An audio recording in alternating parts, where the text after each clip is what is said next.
이번 지난주에 새생명 축제에서 진짜 쉼표라는 주제로 이렇게 같이 모여서 저희가 예수님을 소개해드리는 그런 시간을 가졌는데요. 수고하고 무거운 짐 진 사람들, 또 아픔이 있고 삶에 고통이 있는 사람들에게 팔 벌리면서 내게로 오라고 하신 그 예수님을 우리 성도님들이, 또 우리 귀한 우리가 사랑하는 소중한 분들이 안을게 되고 만나게 되는 그런 기쁨이 있었으면 좋겠다는 그런 마음을 가지고 했던 일입니다. 근데 이제 그렇게 우리가 예수님을 소개해드리고 싶은데 예수님 믿는 거에 대해서 좀 부담 갖는 분들도 솔직히 있습니다. 왜냐하면 예를 들면 지난주에 오셨던 선교사님이 연주도 해주시고 삶의 간증도 해주셨잖아요. 본인이 예수님 믿으면서부터 어떻게 삶이 바뀌었는지, 어떤 삶을 살고 계시는지 얘기해 주시는지 정말 참 큰 도전이 되면서도 동시에 나도 저렇게 살 수 있을까? 그런 생각을 하시는 분들이 있으셨다는 거예요. 또 이런 생각도 하실 수도 있겠죠. 나한테 혹시 예수 믿으면 저렇게 살려고 하면 어떡하지? 저렇게 살려고 하면 어떡하지? 이런 걱정하시는 분들도 혹시 있을지 모르겠습니다. 그러니까 겉에서 볼 때는 예수님을 믿는다는 게 뭔가 의무가 많아지고 할 일이 많아지는 것처럼 보이는 부분이 있어요. 일요일이면 교회에 오라고 하지, 다락방 소그룹 모임에 참여하라고 하지, 때 되면 양육 받으라고 하지, 또 때 되면 훈련 받으라고 하지, 그러면서 뭔가 성경 읽으라고 하지, 기도하라고 그러지, 무거운 성경책 들고 다니라고 하지, 뭔가 되게 시키는 일이 많은 것처럼 느껴지는 부분도 있습니다. 그런데 여러분, 그게 본질이 진짜 아니거든요. 의무가 많아지는 게 신앙생활이 아닙니다. 이런 의무를 강조하는 것들이 보통 일반적인 종교에서는 종교 활동은 그런 의무들을 강조하지만 기독교도 어느 면에서 보면 그런 요소들이 분명히 있지만 진짜로 우리가 전하고 싶은 좋은 소식은 뭐냐면 이런 의무를 행하면 여러분이 좋은 삶을 살 수 있습니다. 이런 의무를 행하면 여러분이 평안을 얻을 수 있습니다가 아니라 그런 게 아니라 진정한 쉼과 구원은 이런 무거운 종교적인 의무를 해서 얻는 게 아니라 예수님 안에서 얻을 수 있다라는 거. 그래서 이게 기쁜 소식, 좋은 소식인 겁니다. 복음이라고 하는 겁니다. 마태복음 11장 29절에서 30절 말씀, 우리 지난주에 봤던 말씀인데 이거 한 번만 조금 더 보겠습니다. 한번 읽겠습니다. 시작. 나는 마음이 온유하고 겸손하니 나의 멍에를 메고 내게 배우라. 그리하면 너희 마음이 쉼을 얻으리니 이는 내 멍에는 쉽고 내 짐은 가벼움이라 하시니라. 예수님께 나올 때 참 쉼을 얻을 수 있고 예수님과 함께하는 것이 결코 무거운 짐이나 멍에가 아니고 쉽고 가벼운 일이라고 말씀하시거든요.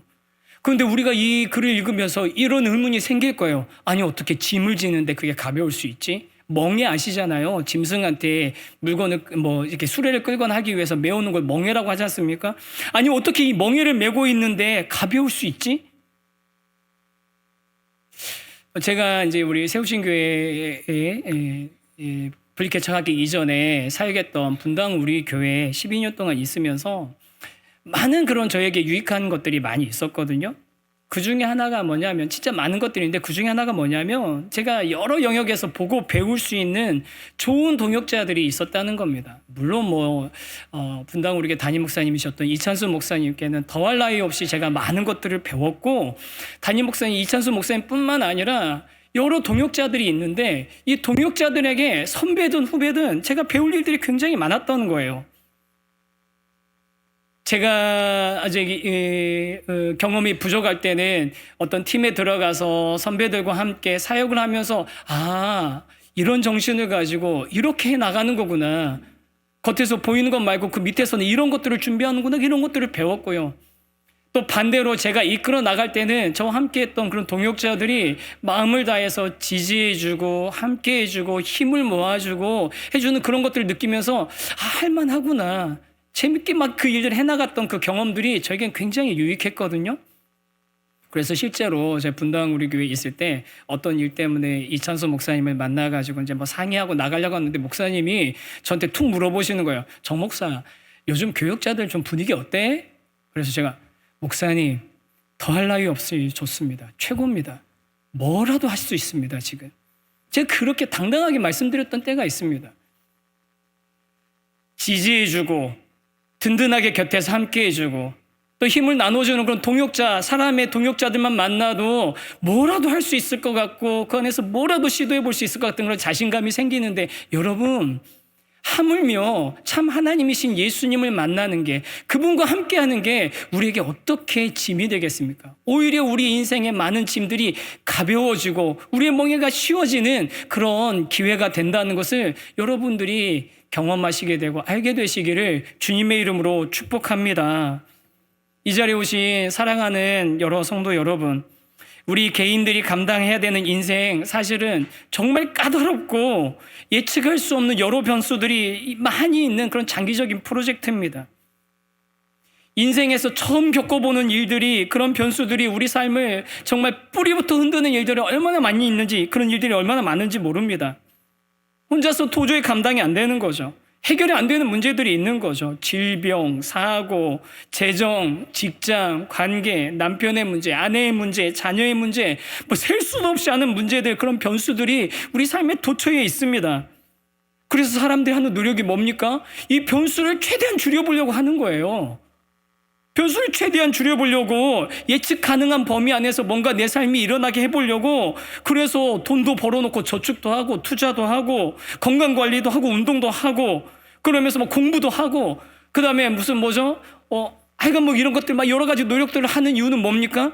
변수를 최소화하려는 노력인 거죠. 그런데 여러분, 그렇게 아무리 준비를 하더라도, 만발의 준비를 하더라도 막상 항해를 시작했는데 거대한 폭풍을 만나면 어쩔 수 없는 게 인생인 겁니다. 인생의 진짜 문제들 앞에서는 속절없이 무너질 수밖에 없는 거죠. 그래서 우리에게는 예수님이 필요한 겁니다.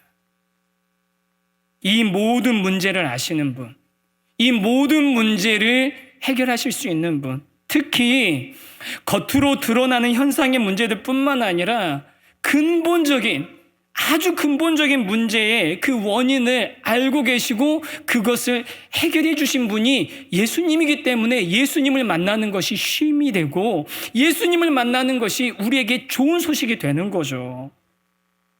근본적인 문제 해결. 여러 해 전입니다. 그 이전 교회에서 제가 이제 해외 선교 사역을 오랫동안 맡았거든요. 그러니까 여름에 이제 해외 단기 선교를 가는 일들이 많았어요. 근데 그 해에는 이제 단기 선교를 다녀와서 바로 이제 저희 개인 휴가를 사용하게 됐는데, 그때만 해도 제가 좀 스스로 젊다고 생각했던 거죠. 선교 뭐 7박 8일 이렇게 다녀오고 나서 바로 휴가를 이제 가족들하고 뭐 동해안 쪽으로 몇 박 며칠을 다녀오려고 이제 계획을 잡은 거예요. 괜찮겠냐고 아내가 그런데 괜찮다고 했거든요. 다녀왔는데, 그래서 이제 휴가를 이제 강원도 쪽에 이제 출발을 했는데, 출발했는데 안 좋은 거예요. 컨디션이 뭐 열도 좀 있는 것 같고 좀 소화도 안 되는 것 같고 좀 어지럽기도 하고 막 좀, 그래서 보통은 그냥 지나갔을 만한 정도의 증상인데 이렇게 하면은 가족의 휴가를 망칠 수도 있겠다 싶어가지고 그 지역에 있는 병원을 찾아갔습니다. 의원을 찾아갔더니 나이가 지긋하신 의사 선생님 한 분이 나오시더니 저한테 짧게도 안 해요. 진료를 이것저것 뭐 상담하는 것처럼 막 물어보시더라고요. 그러더니 알았다고 이제 가서 쉬시라고 그러더라고요. 그래서 그러면 처방은 어떻게 되냐고 그랬더니 뭐 굳이 처방해달라고 하면 해줄 수는 있는데 그냥 가서 조금 쉬면 좋겠다 그러시더라고요. 그래서 그러면 좀 이렇게 수액 같은 거 있잖아요. 영양주사나 수액 같은 거 맞으면 컨디션이 빨리 좋아진다던데 혹시 그런 것 좀 맞으면 좋지 않겠냐 그랬더니 의사 선생님이 역시 굳이 맞겠다면 해줄 수는 있는데 다시 와가지고 돈 쓰지 말고 그냥 가서 좀 쉬라는 거예요. 그래서 진짜 처방전 하나도 안 들고 나온 거예요. 그 병원에서. 빈손으로 나왔는데, 근데 제가 제 마음속에 약간 어떤 마음이 들어요? 나 진짜 훌륭한 의사 만나고 온 것 같다. 그런 생각이 들더라고요. 훌륭한 의사를 만나고 온 것 같다. 진짜로 그렇게 가서 좀 하루 쉬었더니 정말 멀쩡하게 좋아졌습니다. 겉으로 드러나는 증상만이 아니라 진짜 왜 그런 문제가 생겼는지 그걸 볼 수 있고 그거에 대한 관심을 가지고 있는 의사만 만나도 제 마음이 굉장히 기쁘더라고요. 여러분, 예수님을 만난다는 건 그런 겁니다. 겉으로 드러나는 삶의 문제, 당장 약을 주지 않고 당장 수액은 주진 않는데 그게 아니라 당신한테 진짜 필요한 게 있다고, 당신의 진짜 근본적인 문제가 있다고, 그걸 해결해야 된다고, 그걸 채워야 된다고 말씀하시는 분이 바로 예수님인 겁니다. 그래서 우리가 오늘 함께 볼 첫 번째 주제가 이거거든요. 한번 같이 한번 읽어보실까요? 시작. 예수님은 근본적인 문제를 해결해 주십니다. 예수님은 근본적인 문제를 해결해 주시는 분이십니다. 사실 우리 인생에 아까 제가 많은 문제들이 있다고 말씀드렸잖아요. 근데 한번 생각해 보시죠. 그 많은 현상적인 문제들은 왜 생겼을까요? 그 안에는 근본적인 문제들, 해결되지 않은 근본적인 문제들이 있다라는 거예요. 근본적인 문제가 있는데 그 근본적인 문제를 해결하지 않고 우리는 보통 겉에 있는 것들만 해결하고 그것만 어떻게 처리하면 되는 것처럼 생각하고 지나가는 경우가 많죠. 그래서 병을 키우는 거죠. 예를 들면 병균이, 상처가 나서 병균이 안으로 침투해서 그 안에서부터 염증을 일으키면서 그 안에서 굉장히 활동하고 있는데, 그런데 계속 데일밴드만 바꿔서 붙인다고 그 염증이 낫겠습니까? 아니죠. 점점 심각해지는 겁니다. 어떻게 됩니까? 칼로 째고 고름을 다 짜내고 그리고 소독을 하고 그리고 항생제를 먹고 바르고 해야 되는 거죠. 우리의 근본적인 문제들, 우리가 삶에 지치고 어려움을 겪고 혼란함을 겪는, 또 결핍을 느끼는 그런 근본적인 그런 현상들에는 근본적인 문제가 있다는 거고, 그리고 그 근본적인 문제를 예수님을 만남을 통해서, 예수님을 만났기 때문에 해결한 사람들의 이야기가 성경에 나오고 있습니다. 오늘 읽었던 이야기도 그 얘기예요. 예수님을 만났던 여러 사람 중에 자신의 근본적인 본질적인 문제가 해결된 사람의 이야기입니다. 어떤 사람이 있어요. 이 사람은 중풍병에 걸렸다고. 중풍병이니까 마비가 된 겁니다. 마비가 되는데 심각하게 좀 걸렸던 것 같아요. 그래서 스스로 걷지도 못하고 다른 사람들이 침상에 들것에 들어가지고 데리고 와야지만 이동할 수 있었던 것 같습니다. 그리고 예수님이 이 환자하고 직접 대화하지 않고 주변에 있는 사람들하고 얘기하는 거 보니까 아마 말도 잘 하기 어려웠었던 것 같아요. 그렇게 심각한 병이죠. 당시 의술로는 해결할 수 없는 그런 문제를 가지고 있었던 겁니다. 그런데 그 환자를 만난 예수님이 이렇게 말씀하십니다. 2절 말씀입니다. 한 번만 더 읽겠습니다. 시작. 침상에 누운 중풍병자를 사람들이 데리고 오거늘 예수께서 그들의 믿음을 보시고 중풍병자에게 이르시되 작은 자야 안심하라 내 죄사함을 받았느니라. 이거 화면에 잠깐만 좀 그대로 띄워주세요. 이 데려온 그 사람들, 중풍병자를 예수님한테 치유받기 위해서 데려온 그 사람들을 믿음을 보시고 중풍병자에게 이르십니다. 그 얘기 잘 보세요. 작은 자라 안심하라 내 죄사함을 받았느니라. 여러분, 이거 말이 되는 얘기입니까? 이상한 얘기죠. 뭐가 상황하고 뭐가 말이 안 맞는 말이잖아요. 어떻게 해야 되는 맞는 말입니까? 작은 자야 안심하라 내가 널 고쳐주겠다. 작은 자야 안심해라 너는 지금 일어나서 네 침상 들고 가게 될 것이다. 이렇게 얘기해 줘야지 말이 맞는 거죠. 상황에 맞는 얘기인 거죠. 그런데 예수님이 뭐라고 얘기하냐면 작은 자야 안심해라. 왜? 내 죄 사함을 받았느니라. 저와 여러분이 이거 예수님이 말이 안 맞는, 상황이 안 맞는 말씀을 하시네라고 생각하는 정도지만 이제 바꿔도 됩니다. 그냥 상황이 안 맞는 얘기를 하는 건데라고 우리는 그렇게 생각하지만 여러분, 당시의 이야기를 듣고 있었던 사람들은요 뒤집어지는 이야기예요. 왜 뒤집어지는 이야기인 줄 아십니까? 예수님이 말씀하신 내 죄의 사함을 받았느니라, 내가 너의 죄를 사해 주겠다, 이 말은 누구만 할 수 있는 이야기입니까? 진정한 참 하나님만 하실 수 있는 이야기거든요. 근데 그걸 감히 사람이 얘기했다고? 그 얘기를 듣는 사람들은 놀랄 뿐만 아니라 화가 날 수밖에 없었습니다. 이건 신성모독인 거예요. 그냥 단순히 말 실수가 아니라 신성모독이라고요. 그렇게 생각하고 있는, 화가 나 있는 사람들 향해서 예수님이 다시 이렇게 말씀하십니다. 5절 6절입니다. 한번 이것도 읽어보겠습니다. 시작. 나 걸어가라는 말 중에 어느 것이 쉽겠느냐. 그러나 인자가 배를 사하는 권능이 있는 줄을 너희로 알게 하려 하노라 하시고, 중풍병자에게 말씀하시되 일어나 내 침상을 가지고 집으로 가라 하시니. 당신들이 지금 무슨 생각하고 있는지 다 알고 있다. 한번 생각해봐라. 내가 이 환자에게 너의 죄가 사함을 받았다고 말하는 게 더 쉬운 일이냐? 아니면 너의 병이 고침을 받았다가, 그러니까 이 침상 메고 돌아가라고 하는 게 더 쉬운 일이겠냐? 여러분, 둘 중에 어떤 말씀이 더 쉬운 일인 것 같으세요? 둘 다 어려운 얘기죠. 우리가 생각할 때.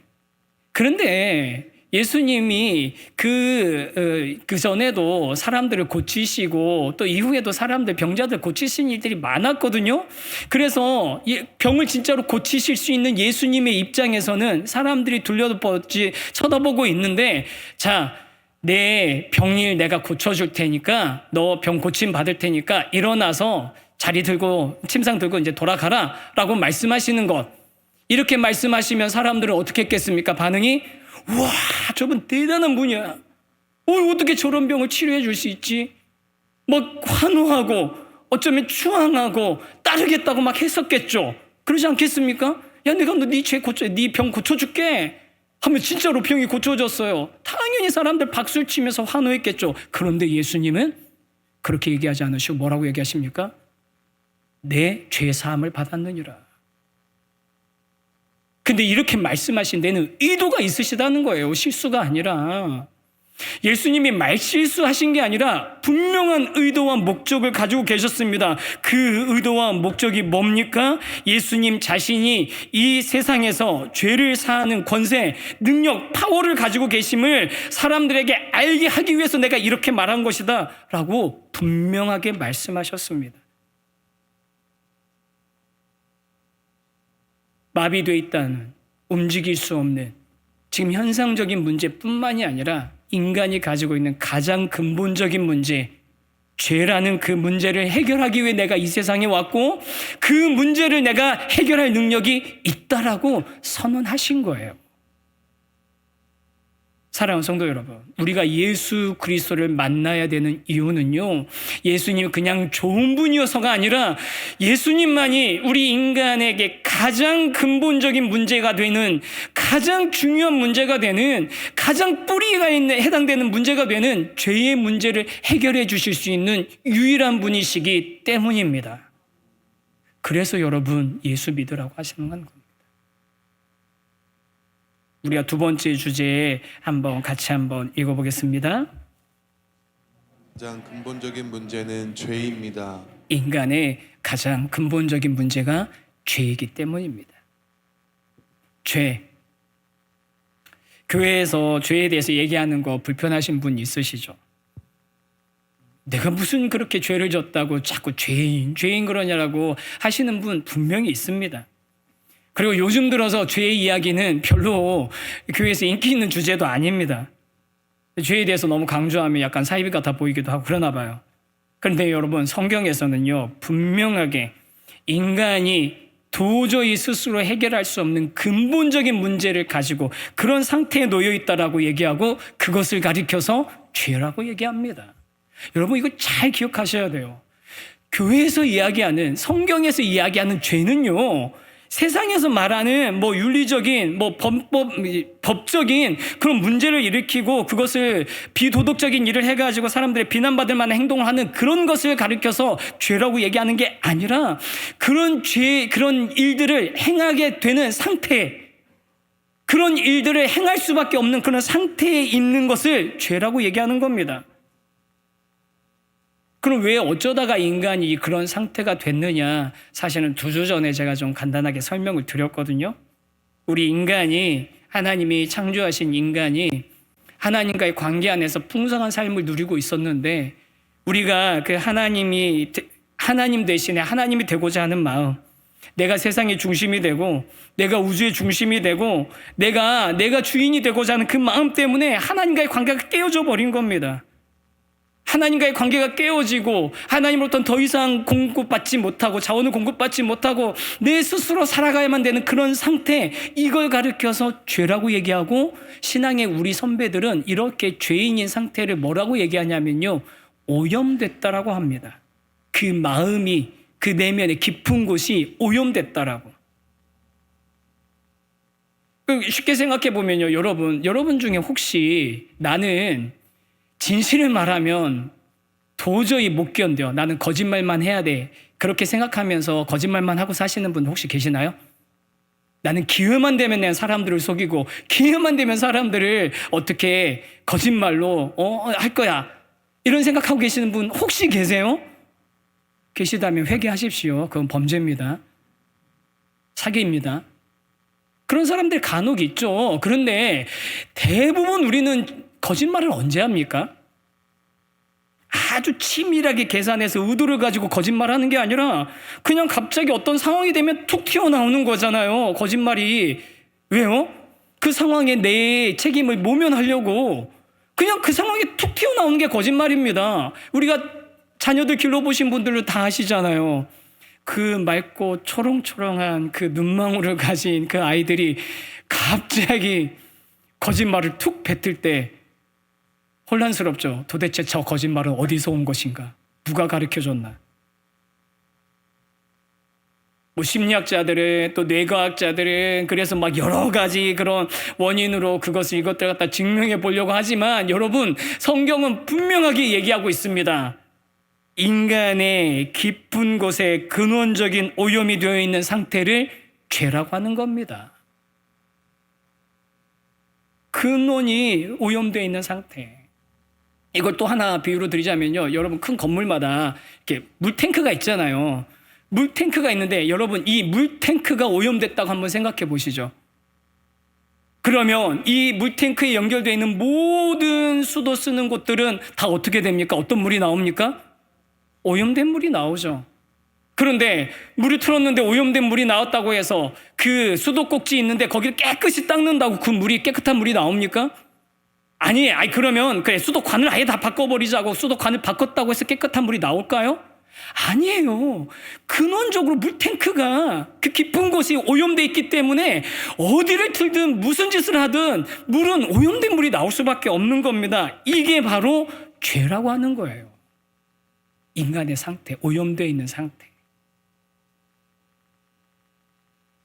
이걸 갖다가 뭐 다양한 방법으로 우리 선배님들이 설명을 하는데, 김영국 목사님이란 분이 풍성한 삶으로의 초대라는 우리 교회 등록하시면 같이 보는 책이 있거든요. 나눔하는 책이 있는데 그 책에 보면 죄에 대해서 이렇게 설명하는데 저는 참 되게 적절한 비유라고 생각합니다. 그림 혹시 준비됐으면 그림 한번 보여주시겠습니까? 여러분, 이게 무슨 나무인지 아세요? 보이세요? 이렇게 보니까 이거 나무긴 나무인데 무슨 나무인지 하니까 모르시겠죠? 우리 그 다음 사진 한번 보여주시겠습니까?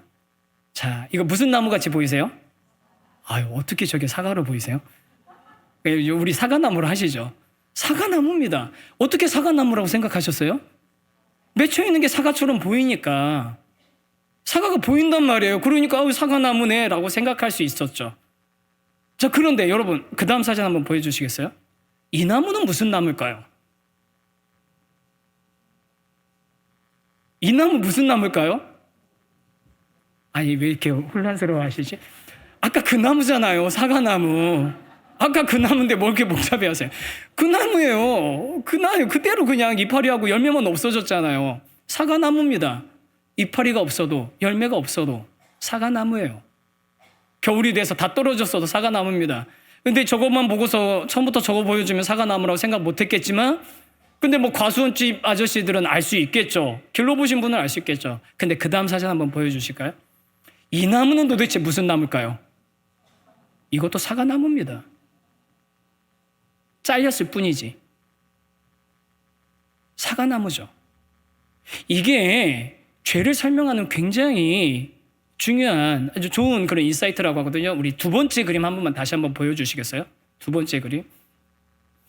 사람들은 이 맺혀져 있는 이 사과를 보면서 아, 이게 사과나무구나 라고 생각하잖아요. 일반적으로 우리가 죄에 대한 인식은 이거라는 거예요. 눈에 보이는 행동, 눈에 보이는 나쁜 결과들, 하면 안 되는 행동들, 이런 것들이 눈에 보이는 것들을 가리켜서 죄네, 죄 지었네 라고 이야기하죠. 맞습니다. 죄 맞습니다. 그런데 이것들은 눈에 보이는, 뛰는, 드러나는 것들이에요. 그래서 누구라도 이게 죄인 줄 알아요. 그리고 이런 문제들이 생겼을 때 사람들은 윤리적으로나 도덕적으로나 법적으로 당신이 잘못을 했다라는 것을 알고 자기 스스로도 알아요. 그래서 어떻게든지 이게 안 드러나게 하려고 하고 또 다른 사람한테 안 들키게 하려고 하는 거잖아요. 사람들이. 그거 아닙니까? 맞는 것 같은데.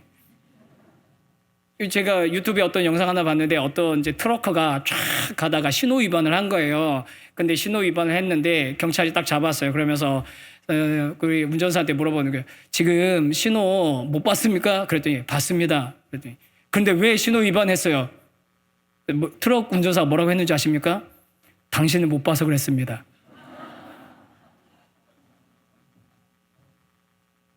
그게 우리 마음인 거예요. 겉으로 드러나는 결과물들. 그런데 여러분, 겉으로 드러나는 이 결과물들은 윤리나 도덕이나 법이 다루는 그런 누구나 다 인정할 수 있을 만한 건데, 그런데 이 열매들이 맺히게 되는 그 과정들이 있습니다. 그 다음 세 번째 그림도 한번 잠깐만 보여주실래요? 세 번째 그림. 그런 행동들의 이면에는 뭐가 있냐면 아직 겉으로는 드러나지는 않았지만 마음이 있다는 거예요.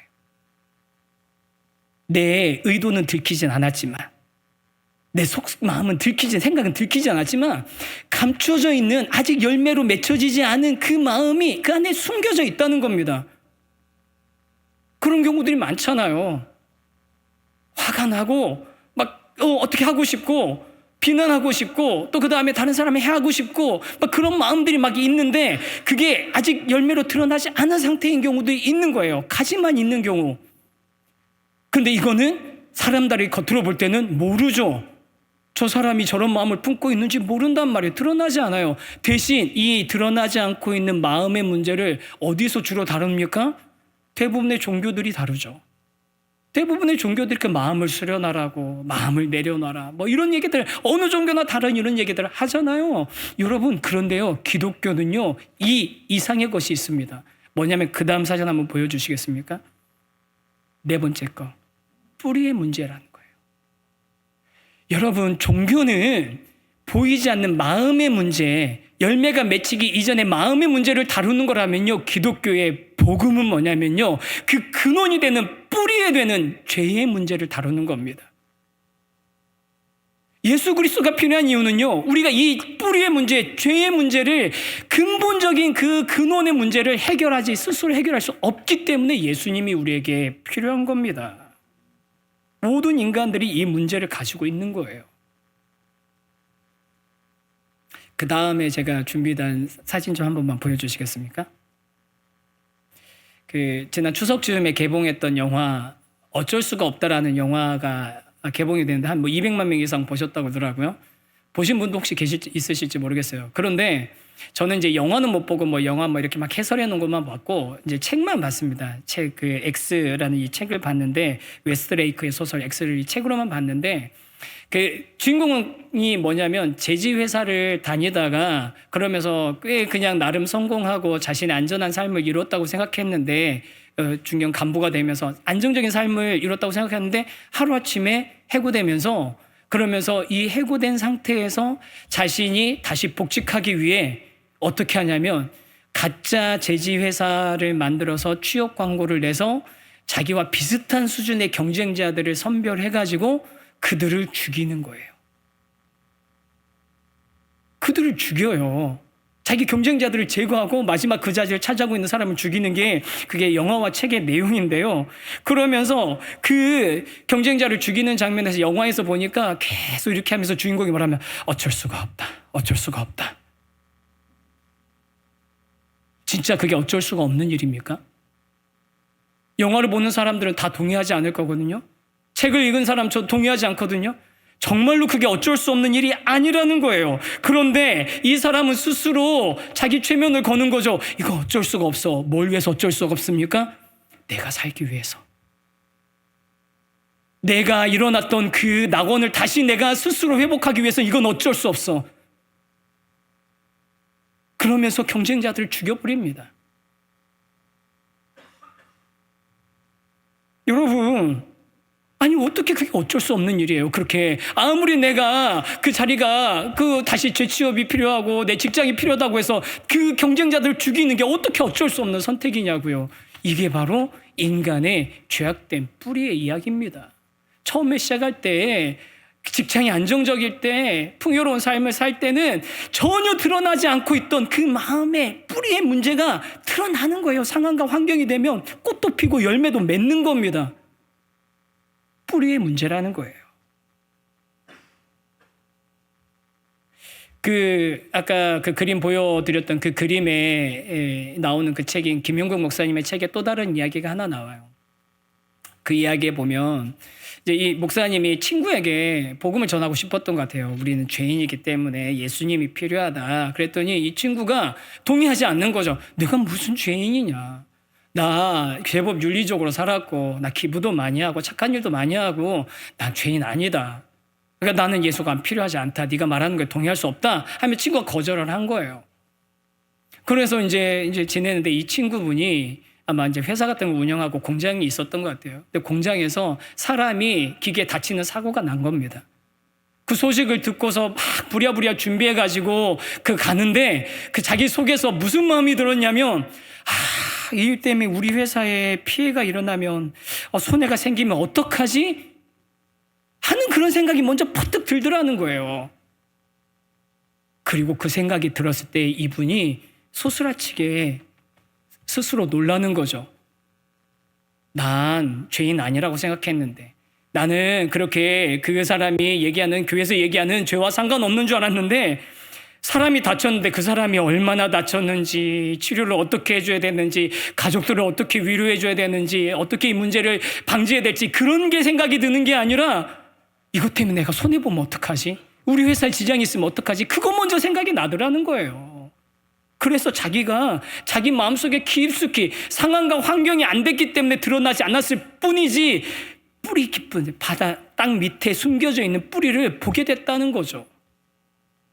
여러분, 우리 중에 다르다고 말할 수 있는 사람이 있을까요?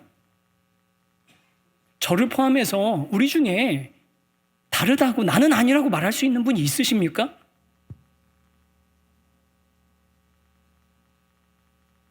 다 똑같습니다. 말과 행동으로 다 드러나는 사람이 있는가 하면 드러내지 않고 꽁꽁 잘 숨기고 있는 사람도 있고요. 뿌리 속에 있어서 상황과 환경이 안 되기 때문에 드러나지 않고 잘 감추고 있는 사람이 있을 뿐인 겁니다.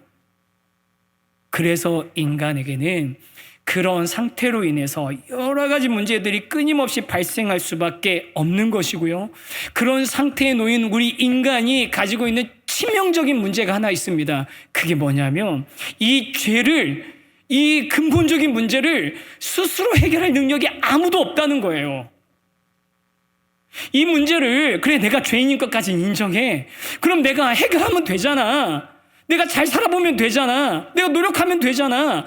스스로 해결해 보려고 애를 써서 해결할 수 있으면 될 텐데 그러면 될 텐데 그걸 해결할 수 있는 사람이 한 명도 없다라는 겁니다. 그걸 로마서 3장 23절에서는 이렇게 얘기합니다. 한번 읽겠습니다. 시작. 하나님의 영광에 이르지 못하더니 모든 사람이 죄를 범하였으며 모든 사람이 이 죄를 가지고 있다는 거예요. 이 뿌리를 가지고 있기 때문에 어떤 상태라고요? 하나님에게 이르지 못하나니 하나님에게 도달하지 못하는 상태에 있다는 거예요. 이거를 미국에서 뉴욕 맨하탄에서 목회하셨던 팀 켈러 목사님 돌아가신 지 몇 년 되셨는데 그분이 쓰신 책에 이렇게 비유하시더라고요. 전에도 얘기했었는지 안 했는지 기억은 안 나는데 세 사람이 있습니다. 근데 한 사람은 수영을 아주 못해요. 바닷속에 들어가면은 뭐 얼마 안 있어서 그냥 꼬르륵꼬르륵 이제 빠져 죽는 저 같은 사람입니다. 또 한 사람은 그래 수영을 좀 제법 해요. 뭐 동네에서 수영장도 오래 다니고 그래가지고 뭐 수영장 레인 정도는 몇 번 왔다 갔다 할 수 있고 바다에서도 즐거운 수영도 할 수 있는 사람입니다. 또 한 사람이 있습니다. 이 사람은 수영 세계 선수권 챔피언이에요. 올림픽 금메달리스트예요. 랭킹 1위인 사람이에요. 수영이라면 이 지구상에서 가장 잘하는 사람이에요. 이 세 사람이 있는데 이 세 사람이 하와이 해변에서 같이 수영으로 출발하는 거예요. 수영을 딱 하는데 시작하면서 어떻게 하냐면 다른 도움 없이 자력으로만 그 하와이에서 출발해서 부산의 해운대에 도착하려고 태평양을 건너서 출발하려고 했다고 해봅시다. 그럼 결과는 어떻게 됐을까요? 다른 사람의 도움 없이 자력으로 해운대에 도착해야겠다. 수영 하나도 못하는 사람이나 동네 수영 잘하는 사람이나 세계 선수권 1위나 결론은 똑같습니다. 바다에 빠져 죽는 겁니다. 하와이 해변과 해운대의 거리, 태평양만큼의 그 넓은 그 거리보다 더 떨어져 있는 게 죄인된 인간과 하나님과의 거리라는 거예요. 그 상태라는 겁니다. 우리 스스로 해결할 수 없다는 거예요. 그게 진짜 문제입니다. 그래서 예수님께서 오셔서 이 문제를 해결해 주셨는데, 그럼 예수님이 도대체 이 문제를 어떻게 해결해 주셨느냐? 그건 다음 주에 얘기해야 돼요. 여러분, 오늘 말씀을 마치겠습니다. 저희는 우리 모두가 다 예수님이 필요합니다. 예수님 안에서 진정한 쉼이 있습니다. 우리가 그런데 이 진정한 쉼을 누리지 못하고 있는, 늘 불안하고 온갖 문제가 우리 주변에 있는 이유는 뭐냐면 해결되지 않는 근본적인 인간의 상태, 죄인이라는 상태, 땅속에 숨겨져 있는 이 뿌리를 모두가 다 가지고 있기 때문이에요. 그것들이 개인의 삶뿐만 아니라 사회 가운데서도 드러나게 되는 거죠. 이 문제를 스스로 해결할 수 없는 그런 상태, 마치 태평양을 혼자 자력으로 건널 수 있는 사람이 아무도 없는 것처럼 어느 누구도 이걸 건너서 스스로 이 자기의 능력으로 갈 수 없는 이 상태에 놓여 있기 때문에 예수님이 필요하고, 그 예수님을 만났을 때 여러분, 폭풍 같은 우리 인생이지만, 정말 너무나 혼란스러운 우리 인생이지만 우리가 길을 잃지 않고 방향을 잃지 않고 끝까지 그 길을 걸어갈 수 있게 된다라고 성경이 얘기하고 있는 겁니다. 이 자리에 계신 모든 분들이 그 예수님을 만나시고 그 예수님을 통해서 우리의 근본적인 문제가 해결될 뿐만 아니라 예수님을 통해서 우리를 정말 하나님께로 이끌어 주시는 그 길을 같이 걸어갈 수 있게 되는 은혜를 누리시게 되기를 주님의 이름으로 간절히 소망합니다.